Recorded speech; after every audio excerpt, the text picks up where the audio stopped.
Everything is falling apart. The plans broke. The people let you down. The thing you built is cracking, and the ground under your feet feels wrong. Most men in this moment lose themselves. The panic comes, the rage comes, the spiral comes. But there is another option. The Stoics practiced it. Some of them practiced it under conditions that would break any man alive today, and it works. Here is the problem with falling apart. It feels justified. When the situation is genuinely bad, when real things are actually going wrong, the panic feels proportional. The anger feels earned, the spiral feels logical, and so you follow it, and then the situation is bad, and you have lost your judgment. Panic is expensive. Every decision made in panic costs more than it should. You say things you cannot unsay. You cut things you needed. You freeze when you should move, or move when you should hold. The chaos inside you adds to the chaos outside. And now you are fighting on two fronts, the situation and yourself. This is what the Stoics saw. The problem is rarely the problem alone. The problem plus a reactive man is always worse than the problem plus a calm one. Calm is not a feeling, it is a capability. And it can be trained. Marcus Aurelius ruled through plague, war, financial crisis, and the betrayal of men he trusted. He faced problems that would have broken most emperors, and several had broken before him. His secret was not that the problems were smaller, they were enormous. His secret was that he had trained his response so thoroughly that the problems could not reach his center. You have power over your mind, not outside events.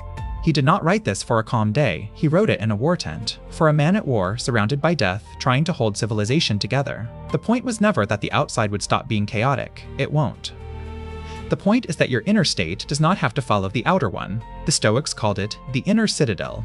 The place inside you that remains yours regardless of what is happening outside. Loss cannot enter. Panic cannot enter. Not because you are numb, but because you have built walls through practice. The citadel is not given, it is constructed, one calm response at a time. Epictetus was held in a master's grip, literally, and he remained calmer than the man holding him. Because he understood, the event is the event. Your judgment of the event is something else entirely. Between the thing that happens and your response, there is a space. That space is where freedom lives. Train the space and the storm cannot reach you. 3 moves. The first stops the spiral before it starts. The second changes what the situation actually is. The third is the one the Stoics kept returning to when everything else failed.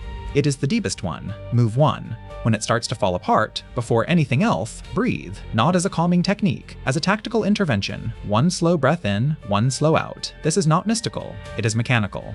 The breath directly regulates the nervous system. When you control the breath, you interrupt the panic response before it takes the wheel.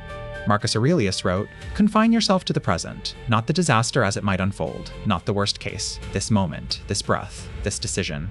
The spiral lives in projection, what this means, what comes next, how bad it gets. 1 breath pulls you out of the projection and into the only place where you can actually act, now. Do not try to solve the whole collapse in 1 move. Take 1 breath, make 1 decision, then another breath, then another decision. The storm is handled breath by breath. The man who can breathe in chaos can act in chaos. That is the entire difference. Move 2. When everything is falling apart, most of what you are experiencing is story. Not all of it, some of it is real. But the panic multiplies the real problem by every fear, every projection, every worst case you have ever imagined. Strip it back. What is actually factually true right now? Seneca wrote, "There are more things likely to frighten us than there are to crush us." Most of what you are afraid of in a crisis has not happened yet. Some of it never will. The actual problem, the true, factual, right now problem, is almost always smaller than the catastrophe your mind has assembled around it. Name what is true, drop the rest. Write it if you need to. 3 sentences. What actually happened? What is actually broken? What you actually control right now? That third question is the one that matters most, because the moment you locate what you can control, you stop being a victim of the situation and become someone who can act inside it. The facts do not change, your relationship to them does. Move 3, the deepest one, and the one the Stoics returned to when the other 2 were not enough. They called it amor fati, love of fate. Not tolerance of what is hard, not endurance of it, something stranger and more powerful, the active embrace of difficulty as the thing that is supposed to be happening. Marcus wrote, "A blazing fire makes flame and brightness out of everything thrown into it. The fire does not resist what is fed to it, it uses what comes." The Stoic in crisis does not ask why this is happening to him, he asks what this is building in him. Because something always is. The man who wants it to be hard, who meets the collapse and says, "Yes, this is mine, I will use it," cannot be broken by it. Because he is not fighting what is happening, he is working with it. Everything that comes is fuel. The crisis does not diminish him, it builds him, and he knows it while it is happening. That knowledge is the last wall of the inner citadel, and nothing gets through it. Everything falls apart sometimes. The plans break, the people disappoint, the ground shifts. You cannot prevent it. You can decide what kind of man stands in it when it happens. Slow the breath. Name what is true. Want it to be hard. These are not techniques for weak moments. They are the architecture of a man who cannot be collapsed. The Stoics did not seek suffering, but they prepared for it.